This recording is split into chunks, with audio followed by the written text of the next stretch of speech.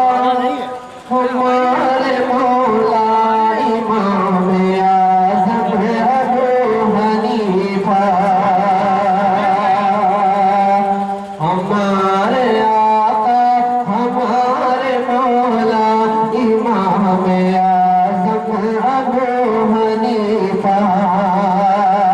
ہمارے آقا ہمارے آقا ہمارے مولا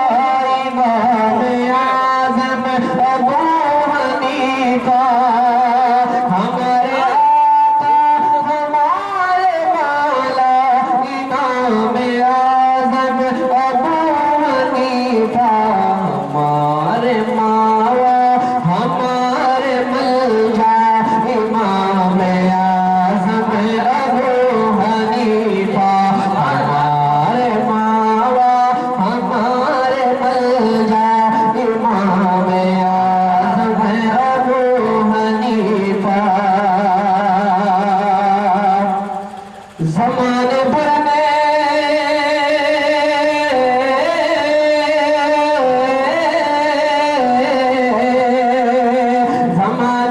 میں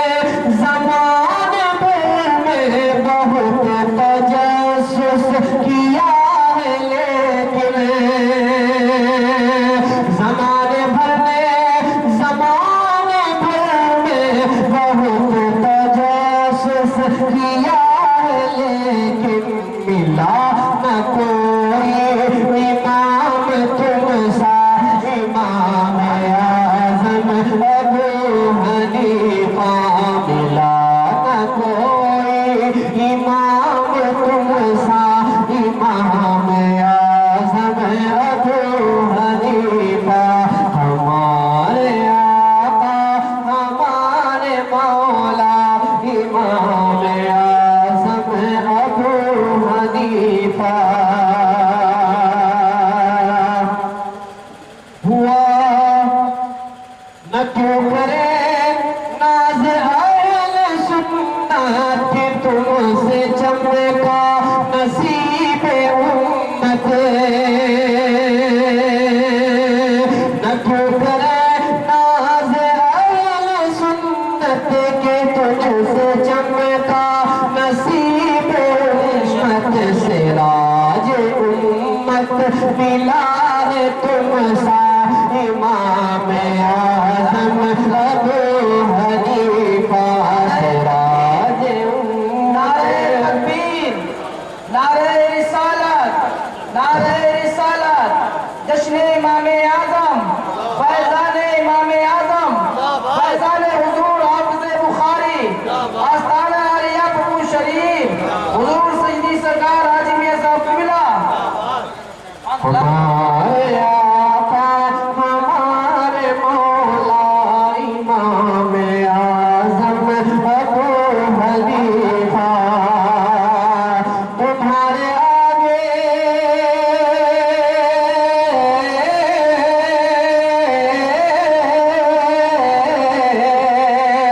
تمہارے آگے تمام عالم نہ کیوں کرے زانوے ادب خبر تمہارے آگے تمام عالم نہ کیوں کرے زانوے ادب خبر کی پیشوایا میں دین مانا امام اعظم ابو حنیفہ کی پیشوایا میں دین مانا امام اعظم ابو حنیفہ اور ہوا علم سے ثابت کہ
اللہ بلا کسی انتظار اور تاخیر کے بڑے ہی ادب و احترام کے ساتھ اس بابرکت شخصیت کی بارگاہ مفضل میں عریضہ خطابت پیش کرنے جا رہا ہوں، جو گزشتہ 14 سالوں سے اسی سرزمین پر اسی جگہ درس بخاری شریف، درس حدیث شریف آپ کے فیضان سے آپ کو مالا مال کر رہے ہیں۔ آئیے میں حضور مفتی صاحب اللہ کی آمد کو ہم سب لوگ پوری زندگی کے ساتھ نعرہ تکبیر و رسالت سے استقبالیہ پیش کر لیں، دونوں ہاتھوں کو بلند کر کے حضرت کا استقبال کر لیں۔ نعرہ تکبیر، نعرہ